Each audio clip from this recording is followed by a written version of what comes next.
Graça e paz, irmãos, graça e paz, irmãs. Como dizíamos, mais um dia, último dia do mês de julho. Já o tempo corre, o tempo voa. E a palavra do Senhor nos recomenda, remir o tempo, porque os dias são maus. Saber gerir o tempo. A propósito para todos, as questões da vida. E também saber administrar as questões do tempo. Às vezes o tempo ele vai querer nos apressar, ele vai querer que nós corramos, quando o Senhor quer que nós aguardemos. Salmo 40, esperei com paciência no Senhor, e Ele se inclinou para mim. É uma virtude que nós temos dificuldade em desenvolver. Paciência, somos inquietos, impacientes, porque queremos que Deus, queremos que o Senhor faça a refeição segundo a nossa receita, não é? Nossa receita, hoje tudo é apressado, hoje tudo é corrido, hoje é tudo fast food, hoje nós estamos na época assustadora, e aguardar no Senhor, esperar no Senhor, estar no tempo do Senhor, no grego é chamado kairos, o tempo de Deus. Kairos, o kairos de Deus é um desafio para nós, mas graças a Deus estamos aqui, tendo um tempo de discipulado, e hoje eu refletia sobre isso e orava, porque para os alunos, porque eu sei que é uma pressão grande, é uma tentação vir, tudo que envolve o processo, tudo que envolve a nossa mente, a nossa alma, ser discipulado, o nosso espírito, traz para nós uma tentativa de fuga, como o Jacó. Mas há um momento que nós temos que parar e dizer: Senhor, a partir desse ponto da minha vida, eu quero avançar em nome de Jesus, não quero parar, não posso parar, eu vou avançar. E avançamos e vencemos em nome de Jesus. Amém? Então, alunos aí, queridos do Brasil, graça e paz a vocês, Deus os abençoe grandemente, grandiosamente, e vamos juntos hoje para mais uma aula para proclamarmos, chamados para promover a fé. Amém, amados? Chamados para promover a fé. Vamos lá, então hoje nós estamos na página 29, é isso? Página 29, Barnabé e Paulo. E é o que nós vamos desenvolver hoje. Trabalhar a pessoa de Barnabé, a pessoa de Paulo, dentro de sintetizar, logicamente, não é? Tem gente que estudou tanto Paulo, que eu acho que se Paulo ressuscitasse, iria dizer a essa pessoa: você conhece mais eu do que eu mesmo. A nossa pretensão não é dissecar Paulo aqui, não é pormenorizar Paulo. Existe uma exegese exagerada, uma hermenêutica exagerada, pegar as picuinhas. Tem gente que desenvolve o texto e pega uma vírgula e faz uma teologia, e aí coloca na boca de Paulo, na vida de Paulo, na história de Paulo, aquilo que não aconteceu. Vamos sintetizar, vamos apenas nos limitar àquilo que está registrado na palavra, na Escritura. A partir daí, onde o Espírito Santo, como orou a Sarinha, ele nos revelar, amém? Onde o Espírito Santo dizer: meu filho, não avança aí, porque é um direito de fórum íntimo de Paulo até, nem eu quero mexer nesse negócio aí. Vamos aguardar, porque discipulado também é extrair da experiência do nosso irmão Paulo, do nosso irmão Barnabé, mas também eu preciso desenvolver o meu perfil, o meu caráter, a minha característica, a minha forma de ser discípulo de Jesus. Amém? Então vamos começar no último parágrafo da página 29, e hoje o microfone está aos cuidados da Camila, e ela vai iniciar a leitura, não é? E vai conduzir-nos nessa leitura de hoje, chamados para promover a fé, e o tópico de hoje é Barnabé e Paulo. Está em Atos capítulo 9, baseado em Atos capítulo 9, Atos capítulo 11 e Atos capítulo 13. São capítulos onde a pessoa de Paulo está muito bem registrada. Vamos lá. Barnabé e Paulo. De Damasco, Paulo foi para Jerusalém. Ali todos os discípulos o temiam, não crendo que ele fosse discípulo do Senhor. Barnabé foi quem o levou aos apóstolos e lhes contou como Paulo vira o Senhor no caminho e como em Damasco pregara ousadamente o nome de Jesus. Versículo 27. Naquela cidade, Paulo passou a falar e a discutir com os helenistas, judeus que viveram fora da Palestina, adeptos da cultura e da língua grega, o que os levou a querer tirar-lhe a vida. Quando os irmãos em Jerusalém souberam disso, enviaram-no para Tarso, sua cidade natal, onde permaneceu por bom tempo. Amém. Está bom. Vocês se lembram que nós falamos na aula passada de que Paulo, ele teve uma experiência impactante, não é? A conversão de Paulo foi uma conversão impactante, extraordinária. Ele teve um encontro real com Jesus, ele viu Jesus, ele ouviu Jesus. Jesus entrou em rota de colisão com ele na estrada, atropelou ele na estrada, ao ponto dele cair e ouvir a voz do Senhor. E a partir dali ele vai para Damasco e ali ele começa o seu discipulado através de Ananias, que nós falamos, não é, em capítulo 9 de Atos dos Apóstolos. E lá Ananias ora por ele e batiza ele, ministra na vida dele, e ele começa ali a pregar a pessoa de Jesus Cristo, o Evangelho de Jesus Cristo. E como ele era um homem potenciado, né, um conhecedor, um homem sábio, um homem eloquente, um homem que tinha uma persuasão muito forte, mas ainda era o ego dele. Aí começou a ter discípulos. Os discípulos começaram, ele logo ele agregou discípulos. Logo agregou discípulos. Logo pessoas começaram a seguir ele. Por quê? Porque ele era uma pessoa persuasiva. Ele tinha uma experiência tremenda, para eles uma experiência mística. Então começaram a seguir. Aí leva-me uma reflexão um pouquinho, né? Antes de falar sobre Paulo e a evolução do discipulado, que é a primeira divisão do tópico aqui, mas parar um pouquinho, até vou falar um pouco mais lento, parar um pouquinho e pensar, por que nós, seres humanos, principalmente no aspecto espiritual, religioso, espiritualista, para quem queira entender assim, também o termo também para mim não faz nenhuma diferença. Importa para mim a pessoa de Jesus. Para nós tem que ser a pessoa de Jesus. Mas eu gostaria que você me ajudasse. A Sara disse assim, não é? A Sara compartilhou e disse aquilo que a gente não compreende, tirar as dúvidas.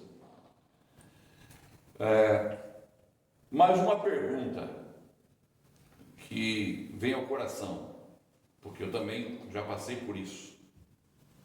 Vou aprendendo, vou crescendo, vou amadurecendo e vou discernindo a vida, as coisas. Mas vocês concordam comigo que nós somos muito tendenciosos a termos ícones, pessoas que a gente tem uma tendência de seguir, de ser fã, de querer imitar. Já perceberam isso ou não? Que nós temos uma tendência de ter alguém que nos represente, alguém que é nosso alter ego, que é uma coisa, sabe, aquela coisa que faz-nos, talvez até, nos representa. E Paulo era um homem eloquente, Paulo era um homem que se converteu e logo ele começou. Só que aí há uma experiência, parece que, a princípio, que parece boa, quem lê assim, batido o texto de Atos 9, Paulo tinha muitos discípulos, já diz, olha que maravilha, o homem já, nós temos que ser assim, que nem Paulo, ganhar muitos discípulos. Agora, eram discípulos de Paulo, diz o texto, não diz que eles eram discípulos de Jesus. Em todo o Novo Testamento nós vamos ver discípulos de Jesus, discípulos do caminho, discípulos do Senhor. Nesse texto está lá, discípulos de Paulo. E aí eu pergunto, o que será que nós temos? Vocês concordam que nós, seres humanos, somos muito tendenciosos a termos mentores, pessoas que vão encabeçar a nossa vida? Qualquer pessoa com um nível mais um pouco de inteligência, até de esperteza, pode nos conduzir assim, de uma forma até parece aparentemente séria e às vezes até aparentemente sincera ou sincera. Mas a pergunta é, essa sinceridade, essa atitude, essa liderança, ela é aprovada por Deus, ela é selada por Deus, ou é apenas uma coisa momentânea, um evento, uma representação simbólica, emocional da minha vida? Vocês têm alguma coisa a acrescentar aí em termos desse aspecto? Já passaram por isso? Estão tendo o discipulado está ajudando para vocês terem uma visão nova, um horizonte novo das coisas?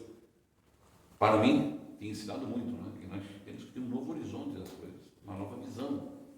A coisa é muito mais ampla. A liderança de Jesus, o discipulado de Jesus é muito mais amplo, é muito mais lindo. Há muitas coisas que implicam muito mais coisas na vida. E Paulo já se tornou líder, rapidinho, sem passar por todo o processo que era necessário.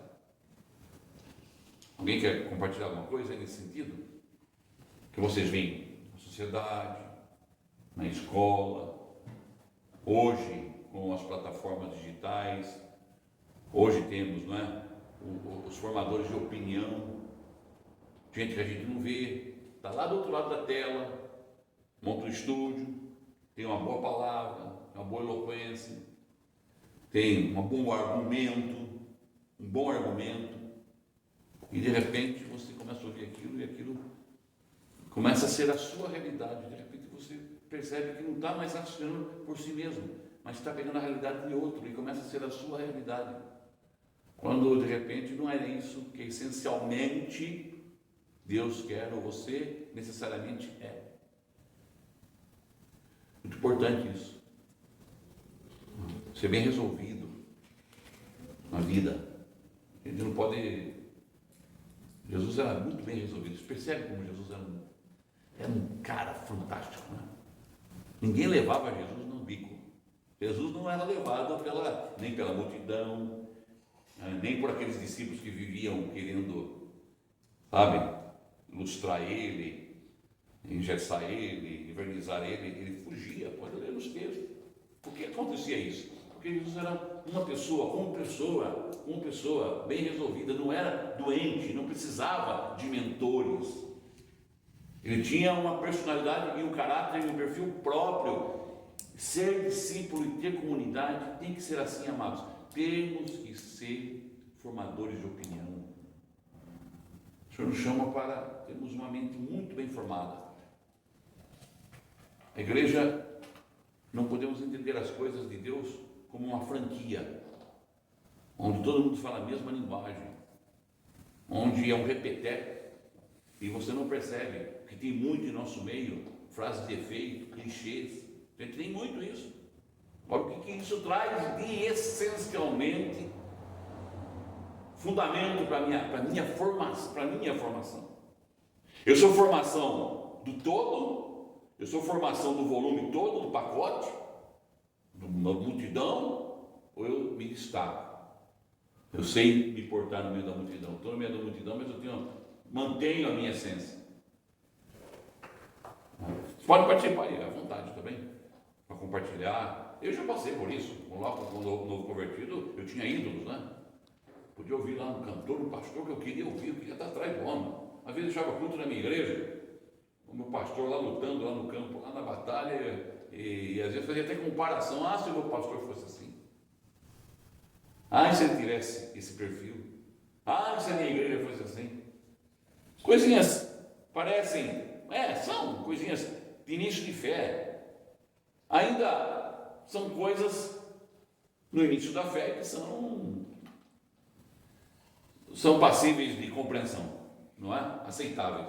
Mas temos que crescer, amadurecer e começar a sermos nós mesmos. E Paulo ainda estava numa fase de formação. Ainda que fosse doutor da lei, capacitado, doutor, cidadão romano, como nós lemos, gabaritado, cheio de diplomas, uma pessoa que falava várias línguas, poliglota, falava com mais simples, falava com os governadores, pediu audiência, quem lê todo o livro de Atos, vê que ele pediu audiência para César, e foi lá, em Roma. Você já pensou? Qual era o status desse homem, o estatuto dele? Então, Felipe, quer falar alguma coisa, Felipe? Você que está hoje com a camisa do Grêmio. Essa aqui. Eita, está mal o Grêmio. Torce com um time bom. Seu Grêmio aí, ó, pai. O seu Grêmio aí está... Camila. Só uma pergunta. Usa aí. Depois, Tem um pessoal vindo aqui. depois que Paulo teve a conversão dele e começou a seguir como um discípulo de Deus, aquela coisa toda, como que ele conseguiu lidar com essa questão do ego? Porque ele passou a ser uma pessoa muito respeitada e de muito conhecimento, e as pessoas começaram a seguir ele. Mas tem algum relato que fala sobre como que ele se portava diante disso tudo, que o ego dele não cresceu? Tem. Porque Paulo fala isso em Coríntios, segunda carta de Paulo aos Coríntios, ele fala isso. Tá? No capítulo 4 ele registra, para que eu não me exaltasse. Ele tinha já um tratamento, mas aí já era um Paulo, já lá, bem caminhando já. Mas no início era um Jacó. Todos nós somos um Jacó no início. Olha, a questão do ego, a questão do eu, é muito complicado nós um dia detectarmos em nós. Geralmente, Deus usa alguém para tocar nós. Dói. Geralmente, Deus usa alguém para nos chamar a atenção. Você pode perceber. Pedro tinha um ego muito forte. Pedro era um homem que tinha um ego muito forte. Ele repreendeu Jesus. Jesus disse: arreda-te em mim, Satanás. Ele chamou de Satanás. Você não cogita as coisas de Deus. Você é um carnal. Você está aqui na terra. Você não está entendendo nada. Estou ensinando aqui tanto tempo você e você não está entendendo nada.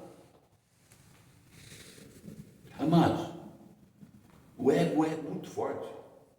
E se nós abençoar, acho que eu creio que uma pessoa que conseguiu, um homem, uma mulher que consegue, na sua vida, num determinado momento, encontrar-se a si mesmo e dizer: peraí, alguma coisa em mim não está bem. Caramba, eu não quero ser assim. Isso aqui não está no perfil de um homem que caminha com Jesus. E aceitar desconstruir-se, não é fácil desconstrução, porque para você desfazer o ego, você precisa desconstruir muita coisa. Então, no início, eu acredito, como eu disse, eu não quero saber mais da vida de Paulo do que ele mesmo, mas pela narrativa, pela minha experiência com Deus também, na caminhada, e lendo alguma coisa de Paulo, e me aprofundando um pouquinho mais no caráter de Paulo, ele era muito forte no ego. Nós vamos ver no capítulo 16 de Atos que ele depois se separa de Barnabé, ele briga com Barnabé, discutiu, e diz que a discussão foi tão forte que eles se separaram por um tempo. O ego dele era forte, Barnabé era dele ali, mas ele queria, e prevaleceu a ideia dele, a posição dele. O ego era muito forte, e para egos fortes, tratamento forte.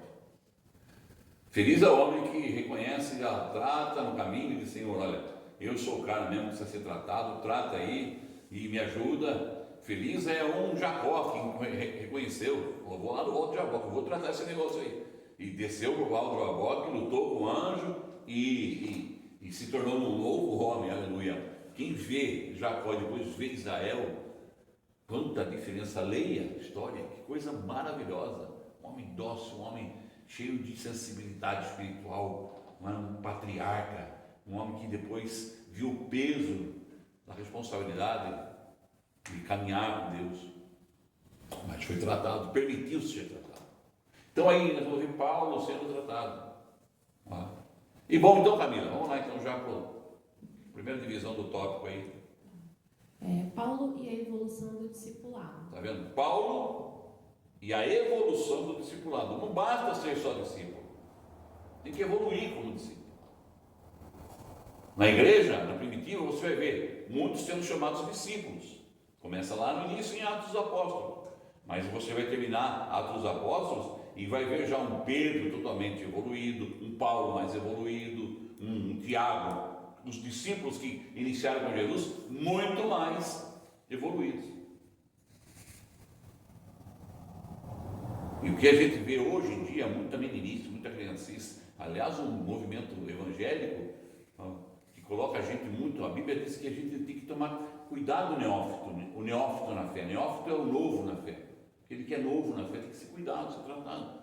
Mas se tem um talento, ainda se vem do mundo artístico, e se tem, não é? Se é bonitinho, se é Mauricinho, aquele irmãozinho, já bota no púlpito e já joga pesado. Houve um movimento, eu não vou dizer que pegou aquele Justin Bieber, né? É isso mesmo o nome do cantor, o rapazinho, e o cara se converteu e já jogou ele no. E está com problema, está fumando chave por aí, mas sempre alguém massageando ele, dizendo: não, olha.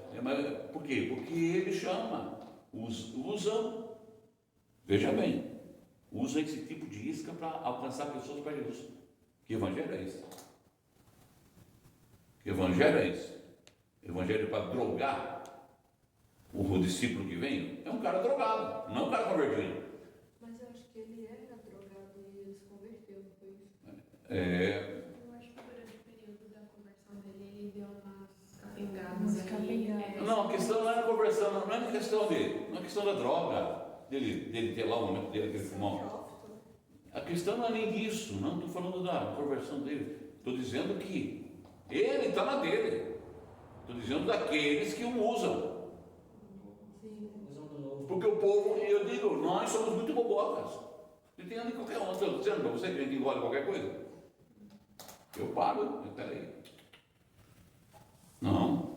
A Bíblia, Paulo diz: o neófito na fé você não ordene, não separe neófitos na fé. Paulo disse isso para Tito, para Timóteo, porque eles vão cair em cilada do diabo, porque o ego deles está muito forte. É uma meninada. Eu vejo meninos dividindo obras. Vejo meninos, já vi meninos dividindo trabalho com um pastor que sofreu muito, que lutou com família, e vai lá em um bando de cabeça de bagre, não sei, é uma coisa incrível. Indo na onda, porque Deus revelou, porque não sei o quê, porque você tem talento, e tem sempre alguém, pode ver que tem sempre alguém massageando o ego. Meu querido irmão, quando alguém começa a massagear muito o nosso ego, fique esperto, porque tem Satanás nesse processo aí. E Paulo estava nesse processo no início. Então Deus permitiu que ele fosse perseguido lá em Damasco. Vamos ver aqui então, olha. Porque ele já vinha de uma liderança forte dentro do judaísmo. Já tinha os seus discípulos lá no judaísmo. Então isso ele já carregava. Já era um homem religioso, já era um homem que tinha um destaque. Mas se Paulo fosse hoje fazer uma campanha, por exemplo, Paulo convertesse hoje e fizesse um banner, ou hoje em dia tem aqui, fizéssemos aí uma chamada, né? Chama aí o perfil dele numa plataforma digital, doutor Paulo, né? Mestre não sei o que e tal, membro do Sinédrio, doutor dos doutores e tal, e tem documento aí, o homem em Harvard, é mais ou menos esse nível aí, impressiona, ele era um homem impressionante. Só que nós vamos ler, nós já lemos isso, que Deus não quer nenhum talento nosso, acreditem. Mas espera aí, então quer dizer, veja bem, Deus não precisa e não quer usar nenhum talento nosso a priori, antes que passe pelo processo de tratamento. Por isso que é discipulado, meu irmão, é um processo. Ele vai sendo trabalhado. Não é ir para uma escola, pegar 12 apostilas e botar embaixo do braço, fazer um curso, depois fazer um teste no final do mês e dizer, tem um credencial, tem um certificado da Igreja Batista Renovo, agora sou discípulo, glória a Deus, aleluia, e vamos embora. Não, é um trabalhar em Deus constante. Como o Paulo teve que ser. Vê, olha, a Camila vai ler aí para nós. 1.1. O único que deve ter discípulo é Cristo. O único que deve ter discípulo é Cristo. Não existe essa palavra no Novo Testamento. Paulo tinha discípulos. Pedro tinha discípulos. Você vai só encontrar no Novo Testamento Jesus tinha os seus discípulos. O resto era discípulo. Paulo era discípulo. Pedro era discípulo. Eu sou discípulo de Jesus. Todos nós, inclusive eu que estou dando aula aqui, eu não tenho nenhuma autoridade discipular sobre vocês, não tenho. E mantenho a minha posição muito firme nesse sentido. Estou vencendo, estou lutando contra esse ego, porque é forte. Desejo de ter a influência, poder, desejo de ser reconhecido. É bom, é bom. Mas vai me lembrar de um homem que era muito usado por Deus no século XIX, final do século XVIII, início do século XIX, e ele estava sendo usado muito na Inglaterra. Ele terminou um sermão dele maravilhoso e a multidão estava convulsionada, e aí alguém disse, bateu na porta dele e falou assim, grande santo, pastor, evangelista, você é o cara que tem te acompanhado há muito tempo, mas hoje você superou. Aí ele disse, olha, 30 segundos atrás Satanás me disse a mesma coisa. Há 30 segundos atrás, Satanás me disse a mesma coisa. Olha como ele era trabalhado no seu ego, sabia. Não que a pessoa fosse mal ao falar aquilo, mas ele já colocou um escudo protetor. Porque se nós começamos a alimentar o nosso ego, ele volta de novo. Aí o velho homem sai da cruz e nós ressuscitamos ele. Só tem uma pessoa que pode ressuscitar o velho homem. Ele já está morto. Por isso que a Bíblia diz, não deis lugar à carne, que só uma pessoa que pode ressuscitar o velho homem, nem Satanás pode, não tem poder para nada, na verdade, somos nós. Senhor, me ajuda, trabalhe em mim. Isso não é autoanulação, isso não faz de você um discípulo, um servo do Senhor diminuído, não. Humildade cai bem, os humildes serão exaltados. Tão bom seguir a Jesus assim, porque Ele é tudo em nossa vida. Concorda comigo? Sem Ele nós nada somos, não adianta. E podemos passar a vida inteira, olha, podemos passar 50, 60 anos de sucesso no ministério, hein? Eu abro mão, eu particularmente também abro mão. Eu quero ser um ilustre desconhecido. Não preciso no meu túmulo lá, ou na igreja um dia, aqui, sabe, esteve aqui um pastor e tal, que não. Aqui esteve um humilde servo do Senhor Jesus Cristo, igual a todo mundo, lavado no mesmo sangue e carente da mesma graça. Amém? 1.2, Camila. Tarso, ego. Atos 9, 25. Então, Tarso simboliza. Tarso é uma analogia, é uma figura de linguagem do ego. Ele vai para Tarso, lá ele recebe oração, Ananias aparece. Olha Ananias já é um maduro. Olha Ananias é um homem de Deus, já vai lá, ora por ele faz uma bênção, ele recebe cura, batiza ele, não é?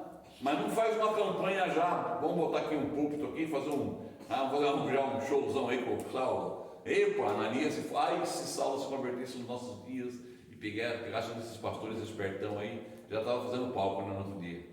O palco já estava montado, já tinha um grupo de som e pai, vamos lá, o som aqui, o Saulo agora vai pregar. Não, Ananias faz a obra que o Espírito Santo mandou, saiu da área. Irmãos, vamos fazer a obra que o Senhor manda e vazar da área, porque a glória só pertence a Ele. E pastor, não precisa ficar estreito, porque fica na Renovo, estreito o negócio. Pastor, Pode falar. ali do do lado tem página 29 sobre... É isso, boa lembrança, é verdade. Volta aqui um pouquinho na página 29. Aleluia, é verdade mesmo. Acho que é na página até 28, viu? Ah, não, página 29. É quase ali no final, no penúltimo parágrafo. Dessa maneira, é isso mesmo? Página 29, vamos lá? Quem pode ler? Lê para nós, Camila. Dessa maneira, Paulo foi salvo não apenas de ser morto, mas também de ter um grupo particular de discípulos. Nessa dispensação Na dispensação do Novo Testamento, o único que deve ter discípulos é o Senhor Jesus, ninguém mais. Essa situação revelou a soberania de Deus sobre a vida do apóstolo. Aleluia. Então ele estava em Tarso e começaram a perseguir ele. E ele teve que sair fugir da cidade. Deixou os discípulos dele lá. Não precisamos de discípulos nossos. Não tem essa história, eu preciso sair. Eu também já vi muita história nisso no meio evangélico. Aquele pastor deixou os discípulos dele lá, que vão fazer? Olha, ele era o nosso pastor, nós éramos discípulos dele. Meu irmão, vai se arrebentar, porque você seguiu a liderança errada. Ele era muito bom, mas infelizmente estava mal informado e mal formado. Porque quem é discípulo de Jesus não se aparta de Jesus. Jesus declarou em João capítulo 10, as minhas ovelhas ouvem a minha voz e delas eu sou conhecido. Elas entram e saem, acham pastagem, aleluia. Lá no início do discipulado, eu disse para vocês que um pastor experiente, pastor de ovelha mesmo, levou o netinho no campo, e disse para o netinho, sabe como que é a porta? Lá no Antigo Testamento, quando falava porta, ou aqui nos Evangelhos, Jesus, eu sou a porta, ele estava dizendo uma linguagem também que era conhecida da época. Ele não está inovando. O pastor era a porta. Por quê? Porque a ovelhinha nascia pequenininha e o pastor levava a ovelha para cheirar ele. A ovelha cheirava o pastor, cheirava a roupa do pastor, cheirava. E quando ela cheirava, a ovelha tinha o poder de captar o cheiro. Aquilo ficava gravado no ADN da ovelha, estava gravado na natureza. Então a ovelha só seguia aquele pastor. Ele era a porta, onde ele estivesse, a ovelha estava. Por Jesus disse, eu sou a porta. Aquele que vem a mim, sente o meu cheiro, entra e sai e volta para mim. O discípulo dele é assim. E nós temos que só sentir o cheiro de Jesus Cristo. Amém? Eu não quero sentir o cheiro do Paco Rabanne e do evangelista maior do mundo. Ok? Não quero não. Porque hoje até tem essa moda, comprar o perfume que não sei quem usa. Lá em São Paulo tem uma Babilônia gospel. Chama Conde de Sarjetas, é um lugar lá em São Paulo. Eu chamo Babilônia gospel. Tem tudo que você possa imaginar de movimento gospel. Porque nós temos. Tem tudo. E o cheiro de Jesus.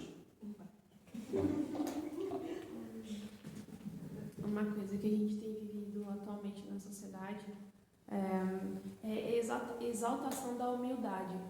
Porque fulano é uma pessoa humilde, olha por tudo que já viveu, e sempre ressaltando as besteiras que já fez ao longo da vida e trazendo isso.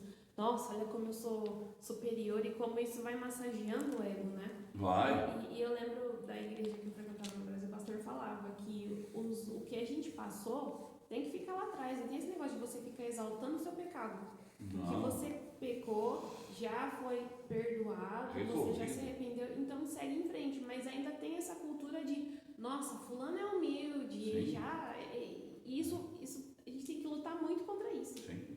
Fora aquelas campanhas, né? Ex-viciado, ex-drogado, ex-não sei do que, ex-PPC, ex-não sei do que, tinha 30 balas no corpo, metralhadora, venha ver ex, eu quero ver Jesus Cristo. Então, você vê aleluia, eu morri, eu não tenho mais. Uma pessoa com currículo desse, então, coisa não deve. Camila, eu não tenho mais, eu morri. Cadê o Bonani? Morreu o Bonani. Eu não quero ressuscitar ele, nem tenho lembrança dele mais. É isso que tem que ser a nossa atitude diária. Esse é o dia que fez o Senhor. 1.3. Jerusalém, humildade. Ser discípulo. Atos 9, 27. Atos 9, 26 e 27. Aí acontece. Vocês lembram? Paulo saiu perseguido de Damasco. Os discípulos tiveram que empurrar ele embora, porque senão morria todo mundo, inclusive os discípulos. Porque discípulo que é discípulo mesmo morre junto, mas discípulo que não é ainda discípulo, olha, o negócio vai embora porque é melhor. Aí ele vai cair lá onde? Jerusalém. E aí, a Bíblia diz que ele agora queria ser discípulo, com os discípulos. Pode ler lá, Atos 9, 25, 26 e 27. E Paulo queria ter comunhão com os discípulos, mas ele, quando chegou em Jerusalém, aquele que perseguia, aquele que matou Estevão aqui, na nossa frente, assustou todo mundo. Mas foi lá em Jerusalém que ele começou a perceber que o Senhor estava trabalhando no ego dele, na humildade. Aí, meu amado, ele não queria ter discípulo. Em Jerusalém, Paulo deixa de ter discípulo. Em Jerusalém, Paulo deixa de ter discípulo para ser discípulo. Estão aprendendo coisas hoje muito lindas, hein? Em Jerusalém, a igreja tem que ser nossa Jerusalém, onde a gente deixa de ter discípulo para ser discípulo.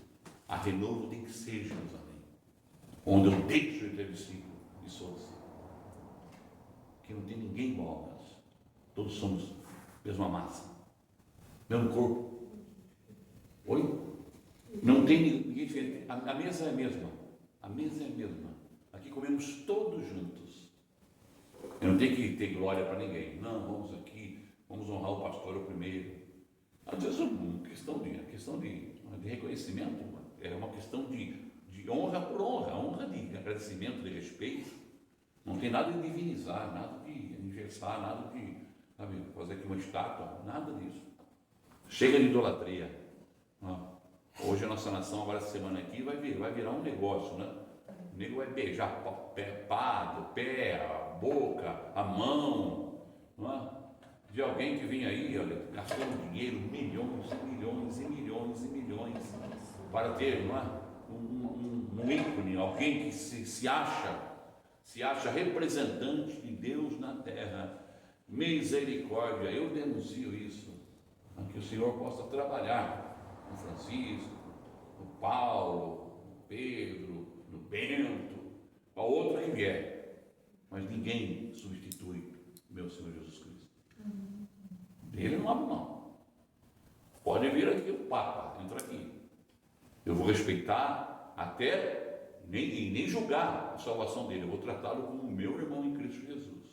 Mas até o limite daquilo que eu reconheço, ele como mesma massa que eu, mesma graça que eu, mesma necessidade de salvação que eu, e sem Jesus Cristo, depravado como eu sou. E pronto. 1.4. Volta para Tarso. Processo. Aí acontece, depois de um tempo em Jerusalém, olha só, em Jerusalém ele começa aí com os discípulos ministrar, ele começa a pregar, e é perseguido de novo, volta para Jerusalém, e ali fica um tempo, ninguém sabe mais de Paulo, ele fica um tempo assim, hibernando, sendo tratado, processo, a nossa vida é assim. Por que o Senhor voltou ele para Tarso? Porque ele precisava ainda restaurar alguma coisa que ficou, com certeza, pendente. Amém? Vamos continuar a leitura agora. Agora vamos ver aí a voz da locutora, nossa oficial Maria. Vai ler para nós, a nossa locutora oficial. Está na página agora? 30, né? Tarso ficava fora da Judéia. Muito bem, é por aí mesmo o caminho. Deus permitiu que isso acontecesse, pois queria fazer com Paulo o mesmo que fizera com Moisés.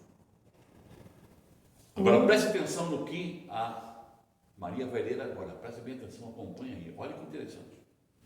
O mero conhecimento das verdades divinas e o entusiasmo natural pela obra do Senhor não são suficientes para servir. A autossuficiência e a autoconfiança precisam passar pela morte. Desse modo, Paulo foi deixado em Tarso, até Barnabé ir procurá-lo. Versos 29, 30, E capítulo 11. Capítulo 11, 25 e 26. Então, aí está em Tarso. Paulo, ele volta para Tarso, e lá ele fica hibernando, lá ele fica em silêncio. Lá dizem que o que ele recebeu em Tarso, ele ficou agora em introspecção, ele começou a desenvolver oração e lendo no Antigo Testamento acerca de Jesus Cristo. Ali Paulo começa a desenvolver, talvez escrevendo, registrando, toda a estrutura doutrinária que ele, no Novo Testamento, ele ensina. Paulo começa a desenvolver, recebendo do Senhor toda aquela instrução. Não sei se vocês sabem, mas mais da metade do Novo Testamento foi Paulo que escreveu. É incrível. Mais da metade do Novo Testamento foi Paulo que escreveu. E foi justamente nesse período de tratamento, onde ele começa a receber a revelação. Quando nós nos tornamos, olha, a coisa mais maravilhosa, quero compartilhar com vocês, a coisa mais maravilhosa em ser discípulo, é que todo dia você tem encontro com Jesus. Você pode ter encontro com a igreja, pode ter encontro com o maior pastor do mundo, pode ter encontro com a maior igreja do mundo, pode ter discípulos, mas a maior bênção em ser discípulo é ter encontros todo dia com Jesus, ter experiência direta dele. Não existe intermediário, não existe coach, não existe mentor, não existe alguém que vai processar e trazer mastigadinha para você. Não, eu estou processando Jesus em mim todo dia, todo dia. Eu digo a vocês que as maiores experiências que estou tendo nos últimos anos é na minha vida particular com Jesus. Apenas com Ele, confiando nele, dependendo dele, tudo vem dele. Ele é o Deus da provisão, é o Deus que cuida, é o Deus que ampara, é o Deus que revela, é o Deus que tem trazido coisas novas para nós. Esse projeto da escola de discipulado, de ir a fundo, de trabalhar, entretecer em nós mesmos esse perfil de discípulo, eu tenho aprendido com Jesus, o que é maravilhoso. E o resto é vida normal. Quem me vê aí na cidade, caminhando, comprando, fazendo negócio, minha vida, eu sou pastor aqui, minha vida é normal por aí, normal. Fico com biblinha embaixo do braço, uso fato, terno, fico gritando e fazendo média em prefeitura para ver se ganho terreno para a igreja, para ver se eu trago aqui um político para fazer uma campanha, para ajudar. Esse negócio é bom. Eu não tenho nada contra, cada um tem o seu caminhar. Agora eu gosto de ver Jesus construindo, Jesus trabalhando, Ele trabalhando. E o maior terreno, o maior ambiente é o nosso espírito. Ele diz que o reino de Deus está dentro de nós. Amém? Aleluia. Vamos continuando aí. Então, quem que vai buscar lá? Quem que vai buscar Paulo lá em Tarso, depois de um tempo? Barnabé. Depois de um tempo, Barnabé vai até uma igreja, e nessa igreja, Barnabé vê a necessidade agora de levar Paulo com ele. Vamos continuar a leitura. Amém? Pode ler aí, o Filipe já está aí com o microfone na mão. Pode ler, Filipe. Com essa voz bonita aí, soteropolitana. Barnabé amava muito o Senhor. No livro de Atos, vemos que ele ofertou o valor da venda de um campo que tinha, depositando aos pés dos apóstolos. Sua atitude mostrou que era muito fiel ao Senhor e aos irmãos. Assim, quando a igreja em Jerusalém ouviu a respeito do surgimento da igreja em Antioquia, formada principalmente por gentios, decidiu-se em enviar Barnabé para lá. Essa se tornou uma prática constante dos que estavam em Jerusalém. Eles mesmos não saíam para pregar o Evangelho, mas se alguém o fazia em algum lugar, eles enviavam pessoas para ver o que estava acontecendo ali. Amém. Barnabé, o nome Barnabé significa filho da consolação.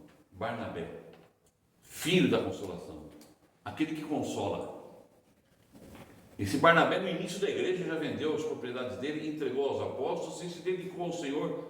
E o trabalho dele era isso, era descobrir. Barnabé descobria, se você vê, Barnabé descobria valores, descobria pessoas queridas. Ele era aquele que via os valores, ele não ia na frente, ele descobria.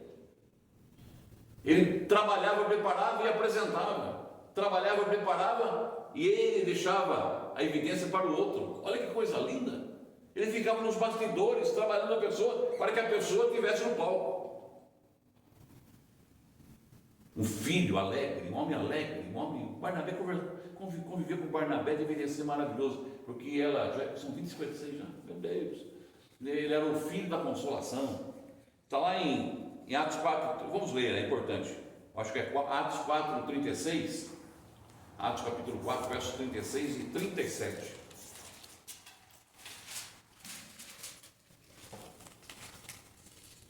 Quando Barnabé vai ao encontro, não é? Quando o texto revela o nome de Barnabé, não é? É isso? Como é que está aí, esposa? Pode ler? Foi assim que José vendeu o terreno dele e entregou o dinheiro aos apóstolos. José era levita e havia nascido na ilha de Chipre. Os apóstolos o chamavam de Barnabé, que quer dizer aquele que dá ânimo.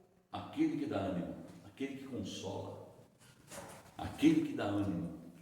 Nós temos que nos converter a cada dia a discípulos que animam o outro, que animam o nosso irmão, aquele que dá ânimo, não é?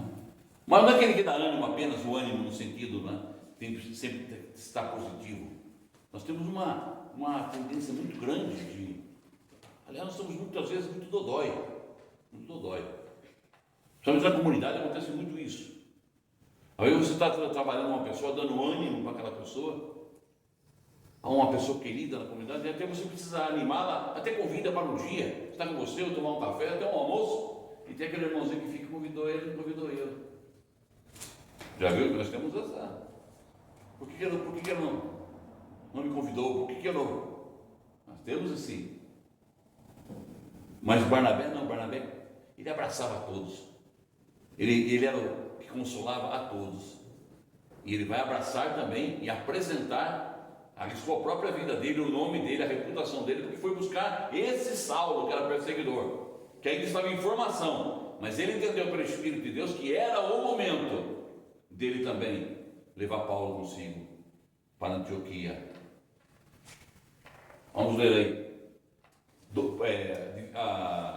Ponto 2, por favor, Felipe, lê para nós. Conseguindo? Tá. Barnabé, o discípulo consolador. Barnabé, o discípulo consolador. Então já vimos aí, né? 2.1. O nome Barnabé, filho da consolação. Filho da consolação. É aquele que participa, investe, acredita, arrisca, não é arrisca, arrisca, ajuda, botou um Szinho ali. É esse o discípulo. E Deus quer trabalhar isso em nós. Quer trabalhar isso em nós. Possamos ajudar os irmãos, ajudar a outro, alguém que precisa. Estamos sensíveis a isso, não é? Não pensar só no nosso umbigo, não olhar só para o nosso umbigo, mas ver, ser um Barnabé, um discípulo Barnabé que acredita no outro, que investe no outro, que ora, que intercede, que ajuda, que consola, que anima. 2.3, Felipe. Investiu sua própria vida pela Vida de Paulo. Investiu sua própria vida pela vida de Paulo.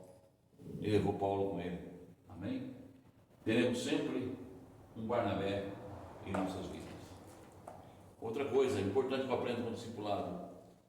Eu não sou uma obra do acaso.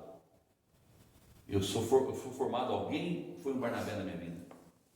Todos nós temos um Barnabé que nos ajudou. É verdade ou não é, Vanessa? Todos nós temos um Barnabé que nos ajudou. E às vezes naquela hora mais difícil, onde estávamos desacreditados. Nós, talvez nem nós mesmos acreditássemos mais em nós. Mas esse Barnabé nos estimulou, nos animou, nos consolou. Aleluia. Eu tive um Barnabé na minha vida, tive vários, mas um marcou a minha vida, que era muito querido, é um pastor querido. E quando eu estava fazendo o seminário, eu tive muita luta, porque meu pai não concordava, meu pai era contrário eu ter uma vida vocacional, ele era contrário, e ele me perseguia, ele não aceitava. Meus irmãos não sabiam, nem minha mãe sabia, mas ele me chamava no particular, ele era duro, meu pai era duro mesmo, e ele não tinha media palavra, e dizia coisas, olha, você vai ser mais um aí desses vagabundos que ficam vivendo no dízimo das pessoas, desses que ficam aí na reunião, emprestados, mas não tem e tal. É tão tempo que eu falei, meu Deus, ele é meu pai. Eu cheguei assim, eu amava tanto Jesus Cristo, meu pai também me disse, eu vou aguardar, eu vou honrar meu pai, eu vou ajudá-lo. E por uma semana fiquei sem ir para o seminário, pensando em trancar a matrícula e talvez futuramente. E de repente, essa pessoa, encontrei com ele um dia de ceia, nem na ceia eu fui, não fui no culto de ceia, não porque tivesse qualquer situação pessoal, mas porque estava tão desmotivado. E no outro culto, no outro domingo, eu estive na igreja, ele me abraçou e disse, que bom que você está aqui. Eu orei por você, não desista não desista nenhuma. Satanás armou uma armadilha para você desistir. Volta, ele não sabia de nada, volta para o seminário, volta a fazer o teu curso. Deus o quer assim. E Deus vai resolver os problemas mais difíceis que você tem. Ele não falou nada do meu pai, mas eu já sabia que estava incluído naquela palavra de consolo a pessoa do meu pai. E eu voltei. Quando voltei no seminário, um aluno, que eu nem sequer eu tinha contato com ele, era um aluno, entrávamos na aula, saímos da aula, era um lugar bem diferente. Eu estava em São Paulo e havia alunos de vários lugares do estado de São Paulo, eu nem o conhecia, e ele disse, Bonani, olha que bom que você voltou. Eu fiquei uma semana jejuando para você, uma semana, eu não tomava, só almoçava. Deus me colocou um peso sobre a sua vida. Veja bem que Barnabé é esse, que nem me conhecia, que eu não precisava ter esse encargo, mas ele teve. Então nós sempre teremos um Barnabé que vai nos ajudar. Amém, amados? E vamos ficar com o ponto 3 aqui. Vou deixar você desenvolver Barnabé e Paulo, unidade no promover o Evangelho.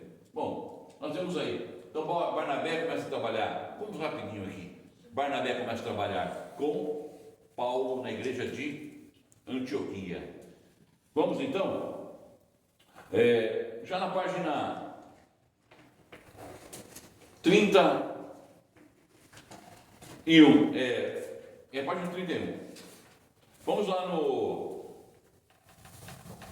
nesse parágrafo aqui, no segundo parágrafo. Quem pode ler para nós aí? Sara, lê para nós aí. O segundo parágrafo da página 31. Depois disso, vemos que Barnabé, Paulo e mais 3 irmãos, que eram profetas e mestres, sempre se reuniam para orar. Esse ambiente de oração e consagração deu ao Espírito Santo liberdade para ver um novo começo na obra do Senhor na terra. Enquanto oravam e serviam ao Senhor, o Espírito Santo mandou para separar Barnabé e Saulo para a obra que lhes havia designado, conforme está registrado em Atos 13, 1-4. Em termos atuais, diríamos que foram designados para a obra de expansão do Evangelho.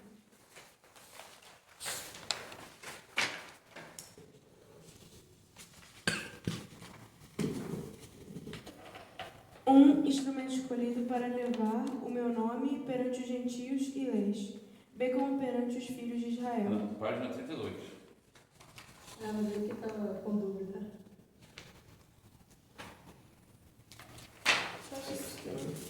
Será que tem? Depois de ver a graça. Você perdeu. Então não estava.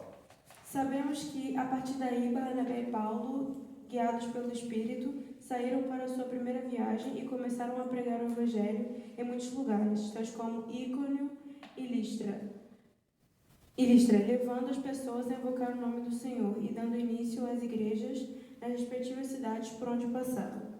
Desse modo, eles tiveram uma importante participação ao promover a prática de invocar o nome do Senhor Jesus. Prática que os irmãos de Jerusalém já haviam abandonado ou, no mínimo, deixado enfraquecer. Amém? Então vemos aí, Barnabé e Paulo, unidade no promover o Evangelho, trabalhando juntos. Promover o Evangelho exige unidade no Evangelho. Barnabé mais Paulo igual unidade. Igual o quê? Barnabé mais Paulo igual unidade igual a igreja. Barnabé é um verdadeiro amigo. Provérbios 17. Em todo tempo amo um amigo e na angústia nasce um irmão. Unidade é o princípio de Cristo. João 17, 21 a 23. Amém? Amém. João 17, 21. Que todos sejam um como eu sou em ti. Que eles sejam um em nós, para que o mundo creia que tu me enviaste. Agora eu vou deixar um trabalho para vocês. Veja bem. Da página 32, já aqui no segundo parágrafo, Paulo e Silas, nós vamos ler em casa, trabalhar a página 32, a página 33, até 38. Vamos ler da página 32 até a 38. Ok? Então nós vamos ler da página 32 até a página 38. Vamos ler todos esses tópicos aí. Eu vou destacar aí na aula, na próxima aula, algumas coisas daquilo que vocês lerem. Vou destacar, que são importantes. Mas também eu vou deixar para vocês trabalharem esses textos e trazerem aí assuntos que falou, que trabalhou, que revelou, que o Senhor revelou a vocês, alguma verdade que saltou no coração. Então, se preparem aí que nós vamos destacar alguns tópicos, né? Mas vamos ter a participação ativa dos alunos na próxima aula, ok? E vamos aqui juntos desenvolver esse final de capítulo, esse final desse primeiro tópico aqui, sobre, né, o promover a fé. Então, vamos estar juntos aí estudando, página 32 ao 38, e na próxima segunda-feira nós vamos desenvolver juntos esse material. Então, destaque aquilo que o Senhor falou ao seu coração. Depois na aula, levanta a mão e diga: olha, pastor, eu trabalhei isso, eu percebi isso, eu recebi isso, e vamos participar juntos. Vai ser muito importante, muito abençoador. Lembrando também que agosto teremos aula, setembro a nossa férias de discipulado. Setembro não teremos discipulado. Vamos encerrar para férias de setembro, ok? Vamos até a última segunda-feira de agosto.